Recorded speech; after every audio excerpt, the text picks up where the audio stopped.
Vamos a presentar ahora una pieza muy especial. Usoa eta Belea, Joaquín Lecumberrirena.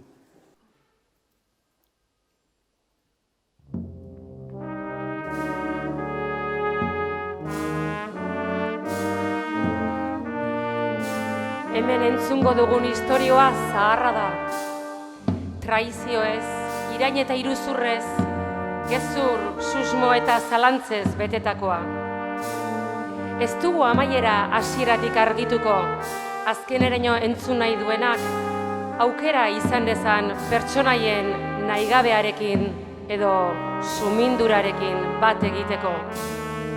Haien sufrimenduaz erruki izateko edota sekretuki haien amarruekin gozatzeko.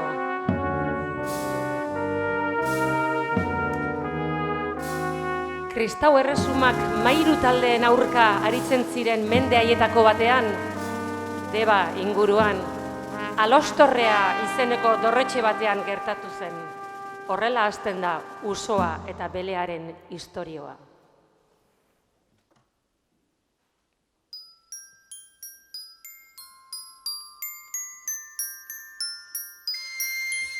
Alostorrean, Beltrán Pérez de Alos izeneko jaun noblea bizi zen. Bere lehenengo ezkontzatik alaba bat izan zuen, eta haren maitasunaren adierazgarri Usoa, Aloseko Usoa jarri zioten izen.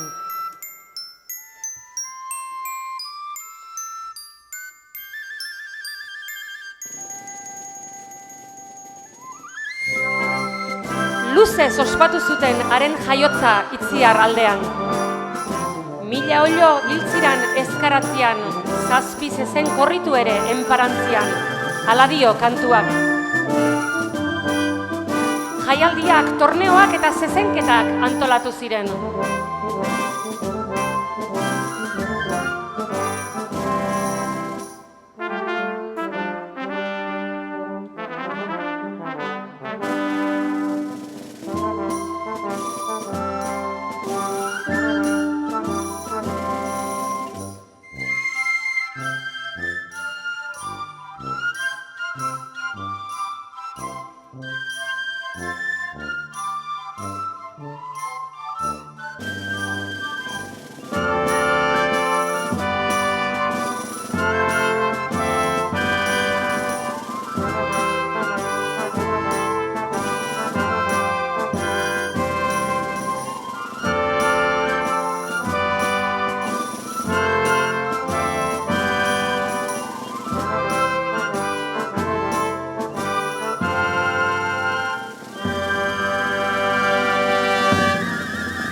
Etxean gutxi irauntzuen zorionak.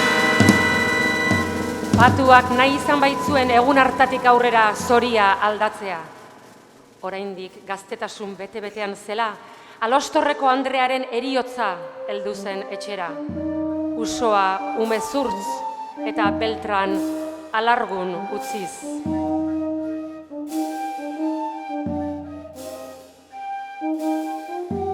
Bigarren aldiz ezkondu zen gizona eta 2 alaba eduki zituen. Zorigaitzaren itzal luzeak ordea, berehala estali zuen etxea. Usoak bere ama berriaren mespretsu eta irainak jasan behar izaten zituen eta. Aizpaordeak ere ez ziren hobeak. Usoaren onberatasuna zenbat eta handiagoa, orduan eta gaiztoagoa haien portaera. Itzal luzeark, txoriankerraren itxura hartu zuen eta pasaldi bakoitzean iragarpen okerrenak ekartzen zituen. Tristeziak jota zebilen Aloseko Beltran. Bere alaba gaixoaren sufrimendua ikusten zuen, baina zer egin asmatu ezinik zebilen. Eta pentsatu zuen, hobe izango zela ezkonaraztea eta horrela, ama ordearen tiranokerietatik libratzea.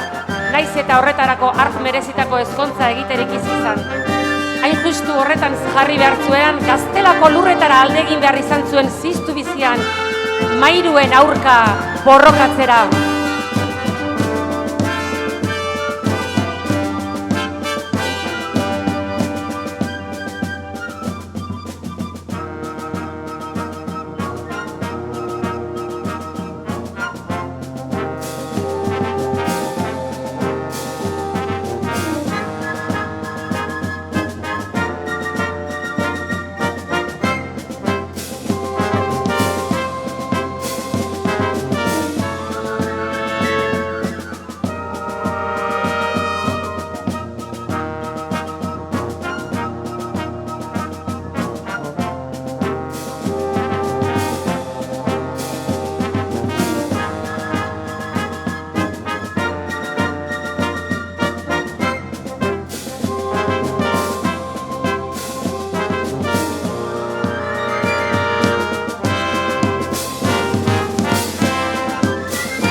zenean, zurrumurruak heldu zitzaizkion.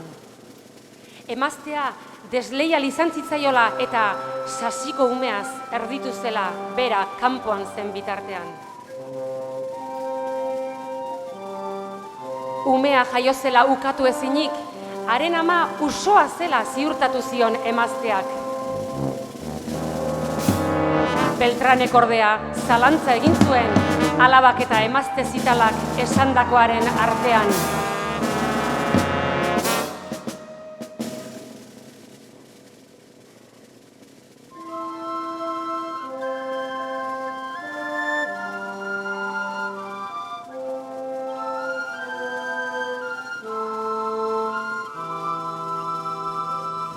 Orduan,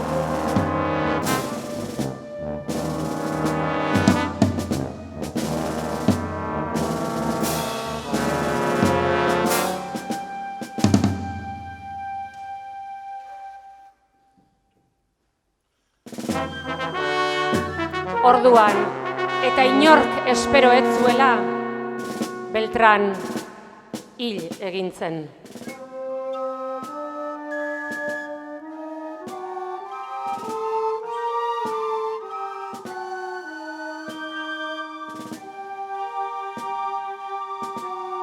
Gau behian, garai haietan ohikoa zenez, senide edo hurbileko bakoitzak elegia bat abesten zuen, eta halaxe egin zuten denek gau ilun hartan banan-banan Beltran Perez Alosekoaren hilkutxa irekiaren aurrean.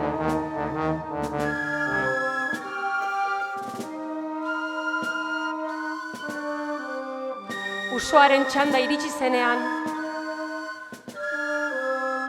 honela abestu zion Negar Zotinka bere aita maiteari errugabetasunaren zalantzarekin hiltzelako erabat nahigabetuta.